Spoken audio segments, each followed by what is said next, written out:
So on another topic, when it comes to the education for virtual and augmented reality, we've touched a lot on that with Varos. Being our Hmm. main goal is to educate patients. What Andrew, what do you think would be like the biggest thing coming into the metaverse with virtual and augmented reality for education purposes? And that's something that the first thought comes to mind is like from ed school, because I was originally on the path to become a doctor. And Yeah. right now it seems like the anatomy labs, that's something that's going to be pretty easily to improve upon. But I think with personalized medicine, that's a whole another avenue where you're not just creating one design that you're showing to everyone. You're actually taking in the person's like health biometrics, and then you're using that to customize the design that they're going to be seeing. And I think we can my actual thought is you can use that as like an NFT where, let's say you're going to a doctor's office, you don't have to deal with having different electronic medical records across different clinics or hospitals. You can just have one that's set standard for you that is cross compatible with everything. So I think that's definitely something I look forward to the most. And we should definitely grasp that. As soon Yeah. as we have the availability to do that, we definitely need to hop on that, because that is something that pertains specifically to Varos. Yeah. So that would be very interesting to see. One thing that I have thought about, and through a video that you actually sent me, was talking about how certain countries, like in the UK, they're starting to use virtual and augmented reality in their prep school systems. So Mm-hmm. instead of these kids being in class, doing paperwork or being on the computers, they're in virtual and augmented reality, doing classwork, interacting with students, and doing a bunch of other things that weren't specified. I think that could play a way bigger role in the education for, let's say, industry workers in the metaverse. They could use virtual and augmented reality as an education purpose for industry, for people who would control cranes, or who would potentially control robotics to lift heavy things. Mm-hmm.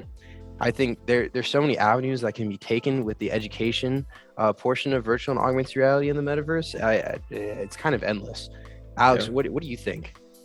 Yeah, so as someone that's I'm going back to my background. I'm a STEM major, so I'm doing engineering, and a lot of things that we do is, obviously with math.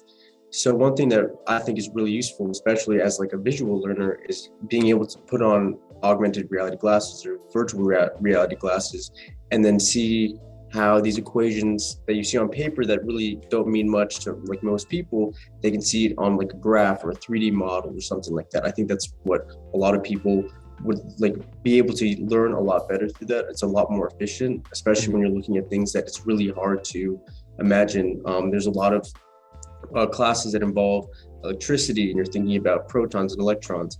It's really hard to visualize what those look like because they're so small and they're on the atomic level. So I think that's going to be a huge realm, especially in education, to teach kids how to visualize things, because that's such an important aspect in all realms of life. And being able to teach them, especially at a really young age, would prepare the next generation immensely.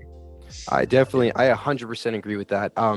Actually, going back to like, I happened to get a look at like kind of the beginning of the virtual and augmented reality in industry and for like educational purposes. Although I'm a business analytics major with a minor in data science, I still got this internship with Bechtel and they're nuclear engineering, and they do a bunch of other stuff. Like what is it? Fluid dynamics and stuff. But they had a program for their virtual and augmented reality set where they were doing projects for the government, where they would be able to get a part for like one of their nuclear generators, and they would be able to take apart a portion and see which portion is actually defective without having to be in the relative area of wherever this nuclear generator is. And that was just like the beginning. I really wonder how far we can take it. Like, in the future, would we be able to, like, say like a TV isn't functioning? Would we have like robots in our houses, and there would be just like, you just call up a guy and be like, okay, we need our TV fixed, and the robot would just be him. He'd put on the VR glasses and then go and check out the TV and be like, oh, it's fixed. Would this Mhm. kind of close off the realm of actual physical interaction? Yeah, I mean, that's something to definitely consider. Like that example that you listed, it seems like a very specific example where like the nuclear engineers have to fix one component, but I'm trying to imagine it as like everyone's trying to use it all together. And it seems like the biggest kind of like limiting factor with that is the actual hardware itself, where like we have to kind of compress so much technology into either glasses that are like the size of this, or something that's not going to really obstruct from people's daily lives, like virtual reality glasses or goggles. And now we're having like the motion sickness issue with people wearing VR goggles for over like 30 minutes or 60 minutes. It seems like there's natural barriers, like a part of being either human as like an individual or within society that's kind of blocking this right now. And I'm wondering if that's actually something that's set by design by the human body, kind of give us like a warning flag. This is like maybe not the best path to be taking down, or is this just another aspect of being a human that is just based on evolution and easily overcome? I would have to think that it's definitely an adaptation type of thing, because it took us years to get used to, being like on TV screens 100% of the time.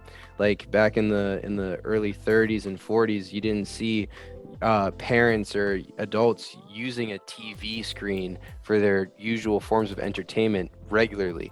But as time grew on, then it became more of a regular thing, and now everyone is addicted to it.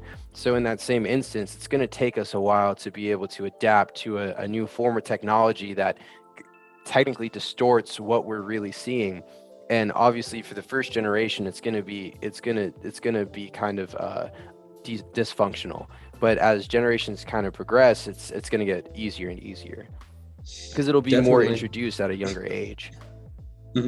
Yeah, and I think there could be a disconnect between the generation that is old enough where they're kind of seeing everything happen, and then the generation that's born into it.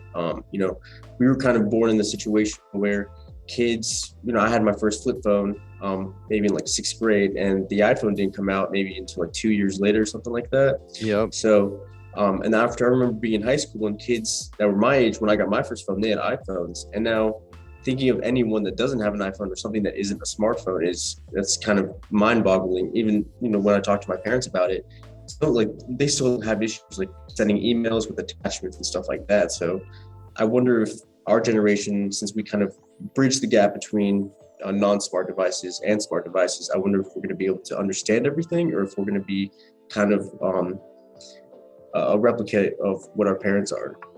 Yeah, and yeah, like I work in a clinic right now, and all these kids come in and they're like crying, and their parents just immediately hand them their phone or maybe like an iPad. And they're like toddlers like in the carriages. So it's almost like a little alarming to see that trend happening, where maybe right now it's an iPhone, which is minimally addictive, compared to the virtual reality where all your senses are engaged. Like what kind of path are we going down in that way? Like who's really to answer that? So that's why I really do see it as important to create the Astral Kingdom, where we're using the technology because that's kind of the path that society is on. We're also maintaining that grounding in what we see as like more important, or equally as important as like a physical life, and as well as like the spiritual life.